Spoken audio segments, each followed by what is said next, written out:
More now on the unnamed administration official behind the blistering New York Times opinion piece and the possible parallels to Watergate whistleblower Deep Throat, who provided detailed inside information that helped lead to Richard Nixon's resignation. So does that history give us any clues about who today's insider could be? I'm joined now by Jon O'Connor. He is the attorney who in 2006 wrote an article disclosing the true identity of Deep Throat. That was a former deputy director of the FBI, Mark Felt. Jon O'Connor, thanks very much for joining us tonight.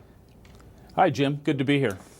So since this piece came out a couple of days ago, we've heard a long list of denials from virtually every senior White House official declaring in no uncertain terms that it was not them or they who wrote this piece. But, of course, Mark Felt, he denied for 3 decades, I imagine, that this was him. Should we take these various denials with a grain of salt? Well, I'm Mark's lawyer and the family lawyer presently. And what I would say is Mark always denied he was Deep Throat.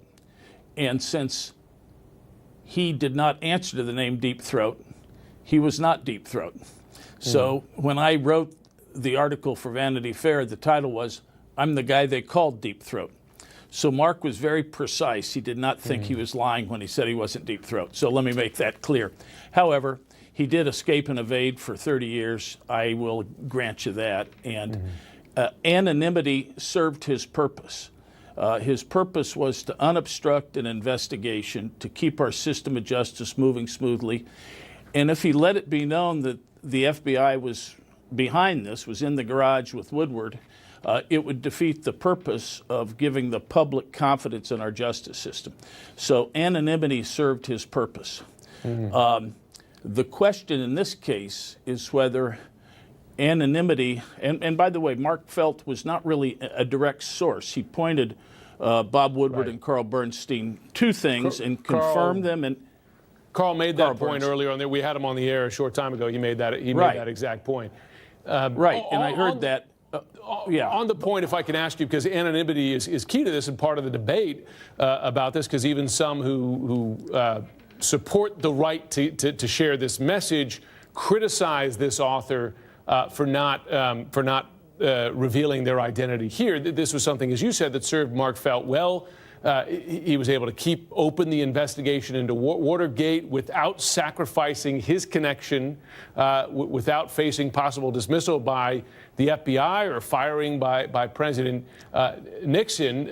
Simply put, without him and without that anonymity, Nixon might never have resigned. In this case, do you see any similar justification?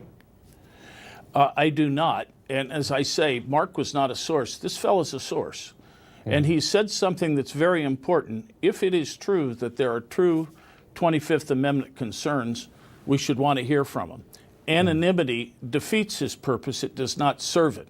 And he is a source, unlike Mark Felt.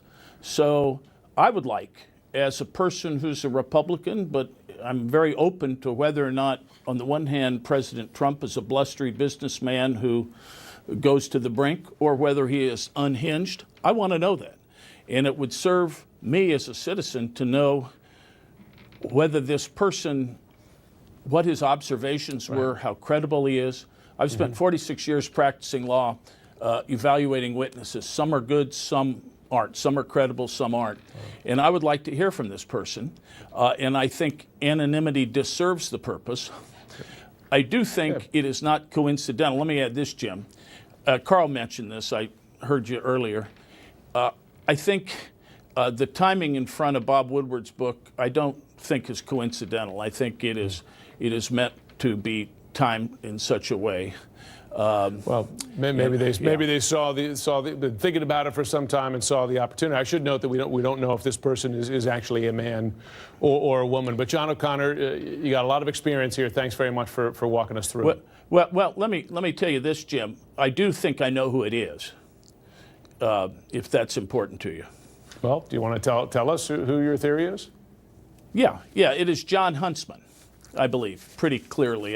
By more likely than not, I'd put my money on it. It's Jon Huntsman. I've been thinking about this for the last couple of days, and I'm pretty clear. I reached the same conclusion. I should note that Huntsman, through his spokesperson, has denied that he wrote this, along with the many other denials. Well, he didn't really. The spokesman, it was a non-denial denial. I don't have the words right in front of me, but he didn't really come out. Number one, he didn't say it, his spokesman did, and he didn't actually deny it. He kind of did some circumlocution. So I would look at that. But all the factors suggest Jon Huntsman. Well, we'll have to leave an open mind on that because, as I said, we don't have the proof yet. But John O'Connor, thank you for sharing both your experience and your theory.